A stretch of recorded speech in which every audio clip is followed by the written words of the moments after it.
বুটের হালুয়া দিয়ে রুটি খেতে আমার কাছে যে কি দারুণ লাগে। তো আজকে আর কি রান্না করলাম সাথে সবকিছুই দেখাবো। Welcome back to my another new blog. কেমন আছেন সবাই?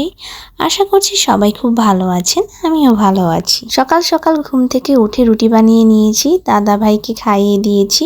দাদা ভাই যেহেতু চলে যাবে, আর এদিকে আমার জন্য সবকিছু রেডি করে নিচ্ছি।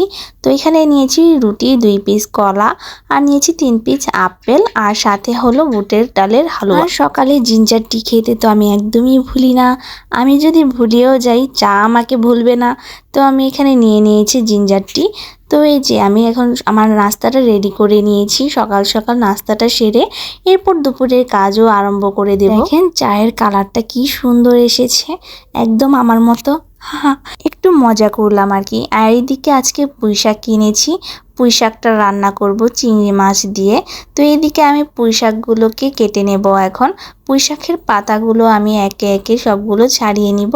আর পুঁই শাকের ডাঁটাগুলো খুবই নরম ছিল। পুঁই শাকটা একটু ঝোল ঝোল করে চিংড়ি মাছ দিয়ে রান্না করলে আমার অনেক ভালো লাগে। কিন্তু আমার মেয়ে কেন জানি শুধু লাল শাক ছাড়া আর কোনো শাকই পছন্দ করে না। তো এই যেদিকে পেঁয়াজ দিয়ে চিংড়ি মাছগুলো দিয়ে দিয়েছি, এখন আমি লাল করে একটু ভেজে নেব কিছুক্ষণ। ভাজা হয়ে গেলে আমি এখন এর মধ্যে দিয়ে দিব পুঁই শাকগুলো কেটে ধুয়ে রেখেছিলাম সেগুলো। পুঁই শাক আমার খুবই পছন্দের একটা শাক। এটা তো কিনে নিয়েছি, কিন্তু যেটা গাছে ধরে নিজের হাতের আর কি, একদম চিকন চিকন ডাঁটাগুলো থাকে, সেই শাকটা খেতে কি যে দারুণ লাগে। তো এইদিকে দিয়ে দিলাম পরিমাণ মতো হলুদের গুঁড়ো, এরপর একটু নেড়ে চেড়ে দিয়ে দিব আর একটু মরিচের গুঁড়ো, স্বাদ মতো লবণ দিয়ে এরপর ঝোলটা টেনে আসলে নামিয়ে নিব। এরপর এদিকে পেঁয়াজ, আলু, টমেটো কেটে নিয়েছি। মাছ রান্না করব। তো কি মাছ রান্না করব তা দেখতে হলে অবশ্যই দেখতে থাকুন। তো এই যে এইদিকে বাবুর জন্য একটা শিং মাছ ভেজে নিয়েছি, আর হলো সাথে দিয়ে দিচ্ছি মিশালি মাছ। এটা কিছুদিন আগে আর কি বাবা বাজার থেকে নিয়ে এসেছিল। এই মাছটা আরেকবার রান্না করেছিল, এত মজা লেগেছে আমার কাছে। আমি আসলে ছোট মাছ তেমন একটা পছন্দ করি না, কিন্তু এই মাছটা আমার কাছে খুবই ভালো লেগেছে। আর এইভাবে রান্না করলে ঝোলটাও খেতে খুবই দুর্দান্ত লাগে।